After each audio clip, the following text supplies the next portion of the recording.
What's up everybody, Coach Mills here, and oh man, we got a story for you today. We got to cover two separate stories about why you seem to be missing every shot in your games. No, all joking aside though, for real, we got to talk about one, a critical error where your recoil pattern is not showing the correct way that you're shooting, and two, an error that keeps happening where people keep hitting headshots that are just not registering as headshots or just not registering at all. So we need to talk about all that, and we also need to go over big debates about 5-stack versus solo queue, the hero pick rates, and the new meta after the TSM and Sentinel tournament. We could talk about all that here, so make sure you watch it to the end. But before we get started, smash that like and subscribe button, and your crush will text you back. So do that right now, but let's just jump right into it. Now, the first story we gotta talk about is there's been discovered a critical failure of recoil patterns between the projected server side, which is the server side that is actually happening in-game, and the visual client side, which is what you're seeing on your screen. Now, looking at this Ares example, what you could notice right off the bat is at some point in this spray, the Ares gun itself is actually basically going to the right and shooting to the right of the person, but it's actually making contact with their head, which is really confusing to say the least. Now, I'm going to summarize what this post said in the description to better help you understand what's going on here. The server side, actually on the right, recoil is different from the client side, visual on the left recoil. This makes it effectively impossible to compensate for recoil correctly,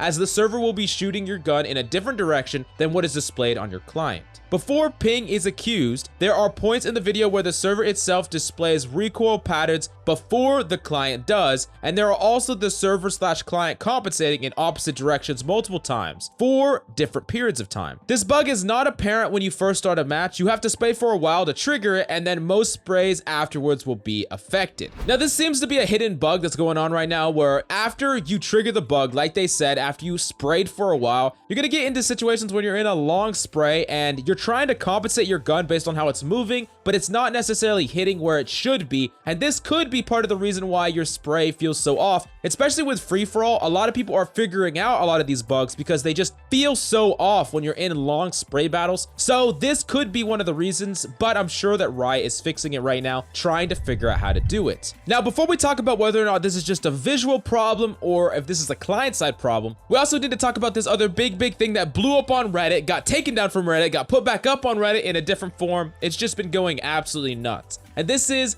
the entire debate about missing headshots or connecting with headshots and not killing people or not registering them as headshots. Now, Riot themselves have already came before, talked about this, talked about how it was a visual mistake. There was no actual bug. Nothing was going wrong with actually headshots actually connecting, but you were seeing it poorly. Well, they said that they fixed that a while back, but after all this free-for-all, people are seeing it again and again, and people are popping up tons of different examples. There are tons of videos on Reddit just all over the place of people either hitting, connecting with the head, and on their screen they're connecting with the head, and they're not either getting credit for the headshot or they are getting credit for a body shot. Now, before you go off and say, I knew it, I should have been Radiant tier, this is an atrocity. Keep in mind, I'm going to show you another example where there are possibly tons of times where you could have missed headshots and they connected as well. This is a problem with not only desync, but it could also be registration problems as well. That being said, it's really hard to tell if this is desync,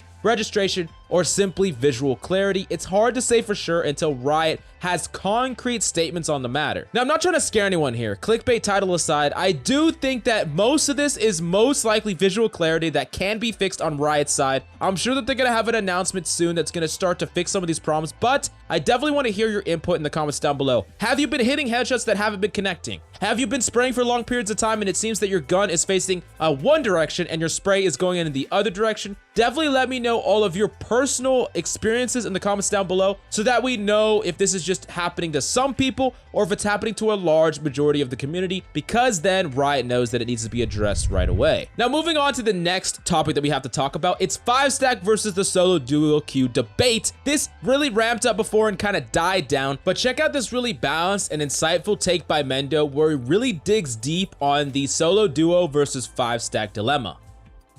You don't have friends? Yeah, I mean, you definitely should try some. That's what they said, right? You don't have friends, it sucks, so you can't play. So what they said is like, oh, if you want a solo queue and you're playing against 5-stacks, just find friends to play with. That's Riot's solution to the problem, where I say solo queues should not play against stacks because I feel like that is unfair, and a lot of people might not have access to the friends that they want to play with at their skill level that want to play rank available at the times that they are available in, right? I don't think it's fair to put 5 stacks against solos because some people just don't have the time for it to be able to play or match up with their friends. Some people might not want to put their time into finding new friends in order to just play a ranked mode and have a chance. I don't think it's fine. I think that the rank system right now is atrocious. I think it's unfair. And I'm a privileged person in this conversation, where if I wanted to, any time of my life, I will find 4 other players to play within a 5 stack with me anytime. And I still think it's so unfair because I know that a lot of people, most people won't have that privilege of just being able to always fill a lobby with decently skilled players, right? I don't think it's fair. Now, if you think this take is isolated, it's not. Asu, Hiko, Sabrosa, Skadoodle all have come out in support of a completely separate solo duo versus 5-stack game mode. Specifically, Hiko went into more description talking about how it has to be either solo duo and a 5-stack. It can't be 3 stacks or 4 stacks. It has to be solo duo or 5. Now, his reasoning for this is if you put in 3 stacks, it would be really difficult to pair them if it's solo duo, and you definitely want to make sure that you can at least play with one other person in ranked queue. So they really want a solo duo and then 5 as the only things that you could lock. But definitely let me know if you have any other opinions about the matter in the comments down below. Now, something that Skadoodle actually alluded to is a problem where players can't showcase their skills with their rank to get signed. So let me give you an example. In Overwatch, for instance, some of the best players in the Overwatch scene, some of the best players in the world, got directly signed to the Overwatch League, which is the esports scene in Overwatch, directly from like top 100 or top 10. Now, this is 2 parts of a problem. The first problem is we need concrete ranks that pros can fight over and compete with at the highest rank, some number-based system, which we do know that we're going to be getting at some point, so that problem will be solved. However, if you keep the current system with 5 stacks, everyone can just play together, solos versus 5 stacks, there becomes a bigger stigma around the concept of 5 stacking. You would hear people say stuff like, sure, you're rank 10, but you just 5 stacked, or, oh, he probably 5 stacked off stream, that's why he's so high rank. These kind of stigmas can really hurt people that are trying to prove themselves on the rank ladder, because that's really what you want it to be. You want it to be a battleground for players, especially new players. Players shouldn't have to build a stream, be known from CS, be known from some other game to get signed. They should be able to prove themselves in Valorant, not like grinding a team from the bottom up. If the ranked system was accurate and fair, it would be a lot better breeding ground for some of the next generation of talent, which is what all of us want, especially as competitive players. We want the ranked mode to be a place where if we do well enough and we push to the top of the leaderboards, the top of the ranks, we have the possibility of getting signed or pulled onto a team. Anyways, moving on, we got to talk about the tournament that just happened. I did 2 videos to cover it. TSM finally beat Sentinels in a really close grand finals. TSM won 3-2, and they were at match point, with Sentinels only needing to win 1 game for 5 rounds in a row, and they still came back. Some might say that Sentinels really punted it, but nonetheless, TSM played phenomenally. Now, that's nothing to take away from Sentinels, however. Besides TSM, Sentinels looked like they were smurfing this tournament. They were just running through everybody. So really, the games have been phenomenal. It was amazing. They had over 180K viewers. That is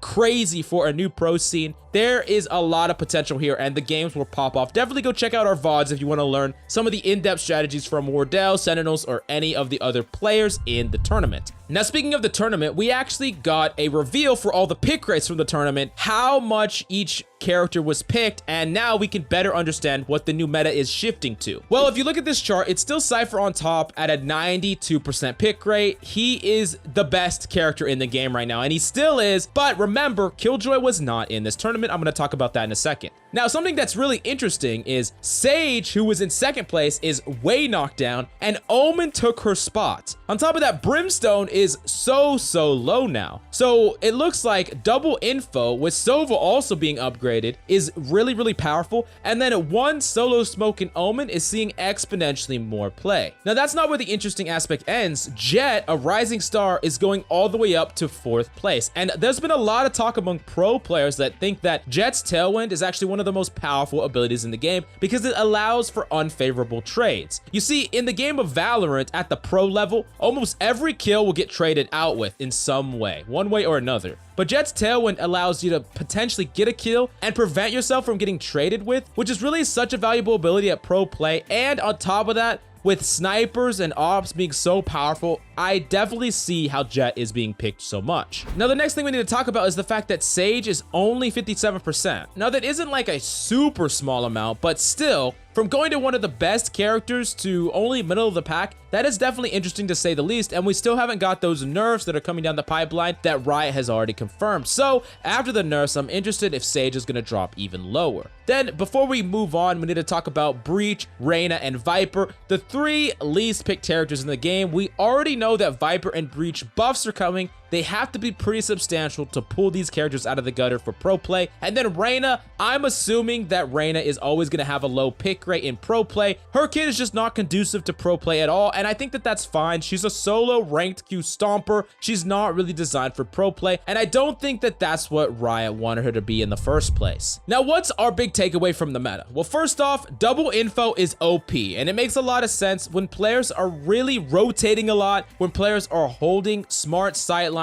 trying to bait out utility, but using Cypher and Sova to guard for flanks. This makes a lot of sense in that regard. Now, the interesting thing to me is that smokes seem to be a lot less used. Specifically, the fact that Omen is seeing far more pick rate than Brimstone is really interesting to me. It seems that players are playing a far more spread out strategy, no rushes, but instead trying to gather information and look for scenarios where they can get pickoffs. It's not so much about smoking off multiple sidelines and pushing in, it's instead about gathering information and trying to find a pick. Definitely an interesting difference in the meta is forming, and I'm interested to see how things will be shaken up when Killjoy enters the scene. Honestly, we already talked about how Killjoy could be one of the dominant characters at the upper end of the spectrum. She's very good at stalling, she's very good at information gathering, she has some of the same tools like a character like Cypher, and I'm sure that you've been killed many a times by freaking Nano Swarm in your games while you're trying to plant a spike, but definitely let me know how you think Killjoy is gonna mix up this meta, and are there any characters on the list that you think need to be buffed or nerfed to fix the meta or make it a little bit better in your personal opinion? Definitely let me know in the comments down below. Anyways, that's all we got for you today. Hope you enjoyed the video. Thanks for coming by. Smash that like and subscribe buttons for a free